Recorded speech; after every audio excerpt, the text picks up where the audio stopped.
Good morning, good evening, good afternoon. Welcome to Social Media Fridays, episode 94. Each week we meet here to talk about what happened in the world of social media this week. Items of interest are posted on the Social Media Fridays community on Google+. You can post your own topics. You can even join us here on the panel. With us today, we have Edwin Jonk. Edwin is CEO of idesthost in the Netherlands.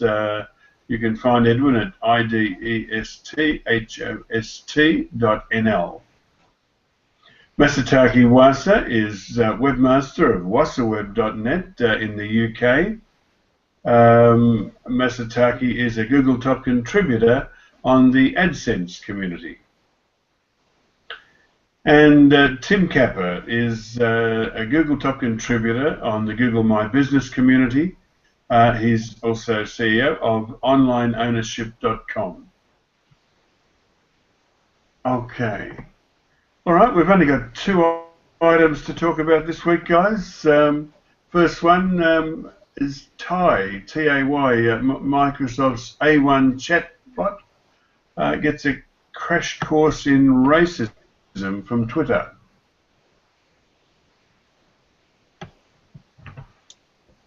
Well, it's actually quite a fun story. Release an AI bot on Twitter and it becomes a racist in one day. Since then, Tim Capper, 20 years. Well, 20 years back there wasn't a Twitter. So. And he was also a supporter of Trump. It's quite funny to see all those reactions.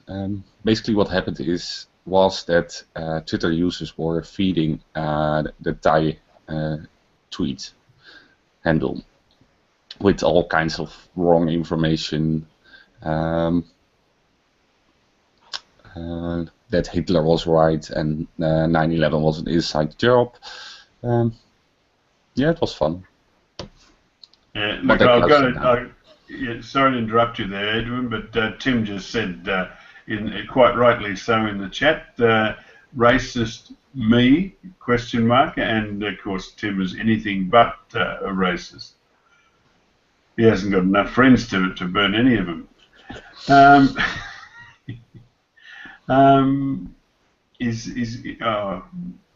Well, I guess you are. It doesn't look like. I suppose that's what counts for a suntan in the UK. All right. Then thanks, Masataki. You gave me a new word, dystopian. I like that. It's quite good fun. It's quite, it's a funny story in a sense because people were trying to do this.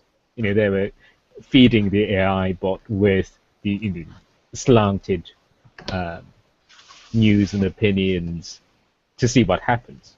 So in that sense, it is fun. But at the same time, you could say this is pretty dangerous because what if the AI bot is actually like let's say a child or someone who doesn't know much and is coming online to learn about things, learn about other people's opinions.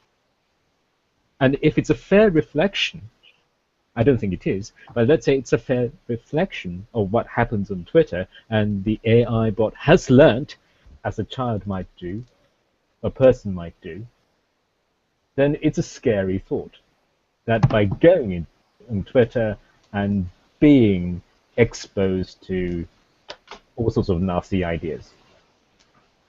So I think there's a warning to this as well. It's not just, the AI got manipulated to say all sorts of, bad things and support weird political positions.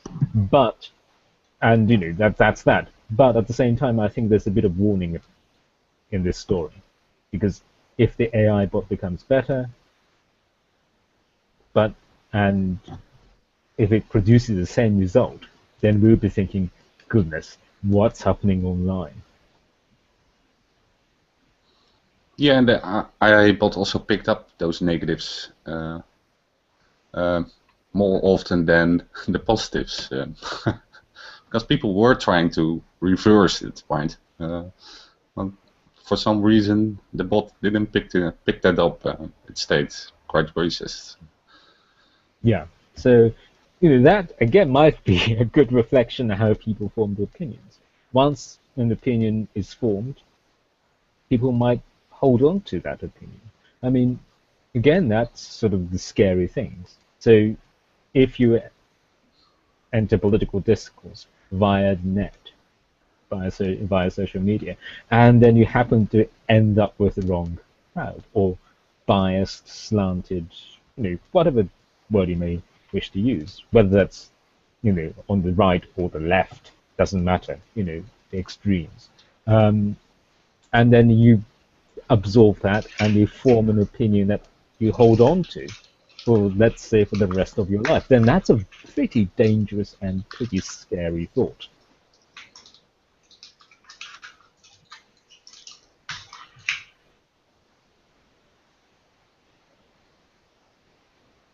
Yeah. The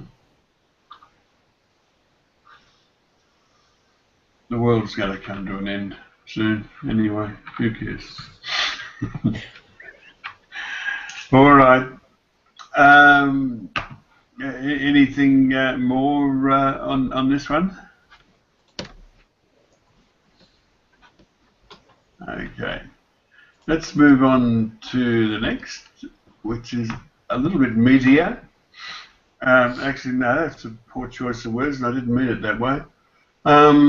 But Facebook and their prudish attitudes to skin.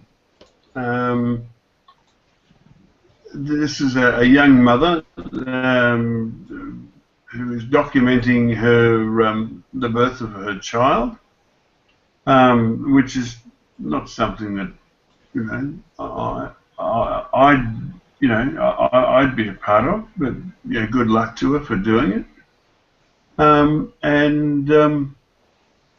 Facebook have what did they do? They removed her. She put a photo up and they took it down. Edwin, is that what they did? Yeah. She posted some pictures about the birth on a private group, and for some reason, basically what happens is that people report the picture, right?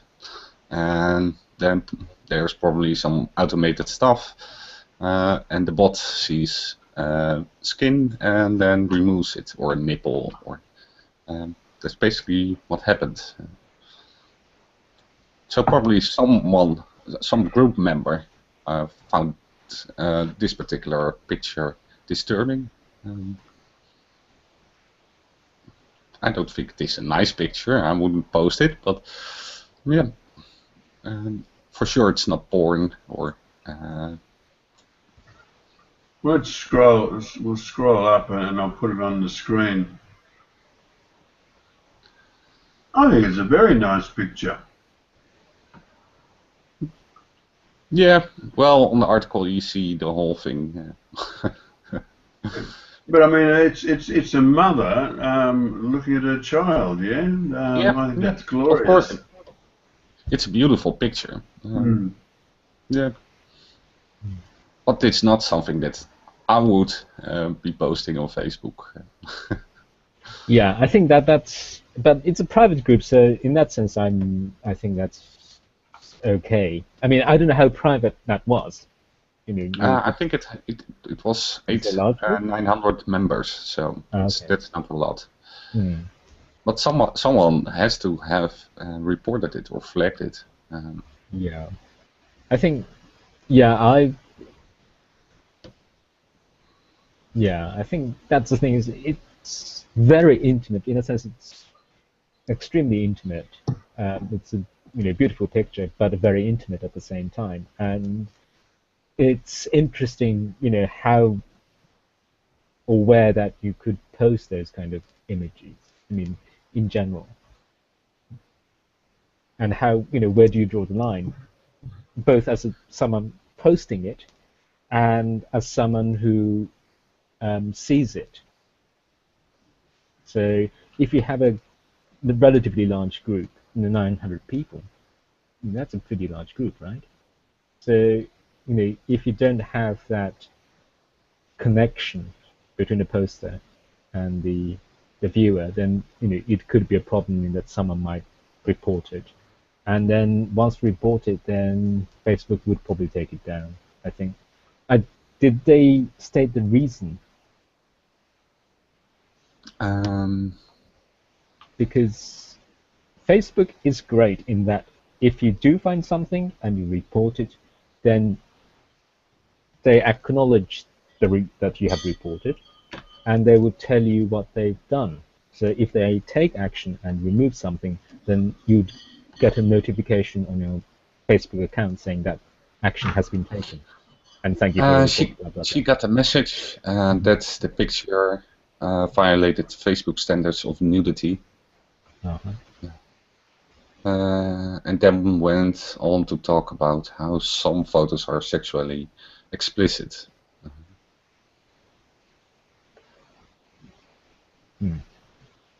What's Facebook policy on nudity? Because, not all nude photographs are sexually suggestive. No. They were in trouble for breastfeeding, right? Where you could see the nipple, and they were taking those pictures down. But that's not against the Facebook terms and service. So they did something with the bot, or so that those images aren't flagged, or they can be flagged by users, but are not taken down. And this is always difficult, isn't it? Where do you draw the line? If you say nudity is out, then in a sense that's very clear, but then you'd have to exclude all forms of nudity, which probably is too draconian. And it is also hard, right? Yeah. We know that this is not porn, but does the bot know that this is not porn, right? Because I think nudity is allowed, but porn isn't, right? Yeah. I wonder whether, obviously they would have to automate quite a lot of things, but they must have human review element as well. Because in the end, you have to have someone to decide on edge cases. If it's very clear for the bots, then it's fine. But is this nudity pornography? That's a value judgment to a certain extent, and I don't think bots can really do that yet. But then it has to be a person will have to do it, and that person will, whoever that person may be, has to decide one way or the other. Yes. And that could be arbitrary too, because you might have 10 people doing that. Let's say, just as an example, let's say there are 10 people doing the job, and depending on whom you land, as it were, the decision might go the other way. So let's say out of those really tricky ones, let's say of the 10 people, it might be half and half. 5 people might say, "Yeah, that has to be removed." The other 5 would say that they stay, and it might be a lottery who you land. When someone reports an image, that where does that image land for the person's review? Is it going to land on someone who's going to reject it, or someone who's going to keep it?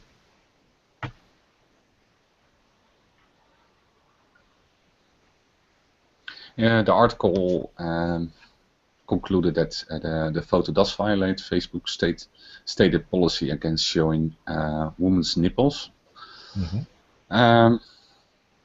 If Francie, the woman, had been breastfeeding, the photo would have been otherwise compliant. So, I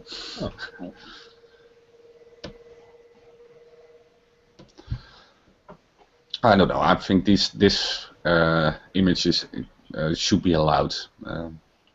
I don't think there's anything wrong with it. Yeah. Especially if it had been shared in, privately. Yeah, it is. It's basically mothering, right? Yeah.